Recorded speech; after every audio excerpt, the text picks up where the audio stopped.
আমাদের একজন ইমানদার ভাইয়ের রক্তক্ষরণের ব্যথা দিলের মাঝে নিয়ে যারা করছে এই দেশ রক্ষার্থে আমাদেরকে রাত দিয়েছেন জাতীয় উলামা মাশায়েখ আইম্মা পরিষদের উদ্যোগে আয়োজিত পরশুরামের আজকের এই বিক্ষোভ মিছিলে আমরা একত্রিত হতে পেরেছি। রব্বে কারীম আমাদেরকে আসার তৌফিক দিয়েছেন, শুকরিয়া আদায় করছি।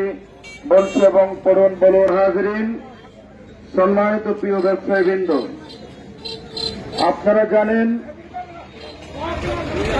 আগুন ধরেছে, ঠিক কিনা বলুন?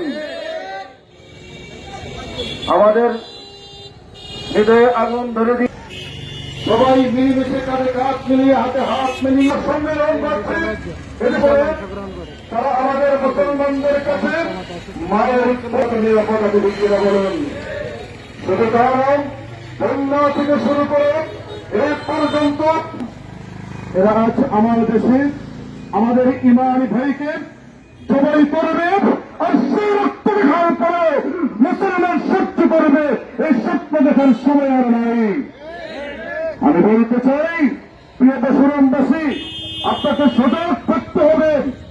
আমাদের বিলোনিয়ার পাশে এসে যদি কোন দাম যদি আমার ট্যাক্স করিয়ে যদি কোন উল্টাল্টা বক্তব্য দেয়, প্রধান উপদেষ্টাকে নিয়ে যদি বিতর্কতামূলক কোন কথা বলে, তাদের সেই অন্ধ চক্ষুকে তুলে করার জন্য আমাদেরকে সজাগ থাকতে হবে। আমার দেশের এই শান্তি ব্যবস্থাকে, আমার দেশের শান্তিকে যদি আমার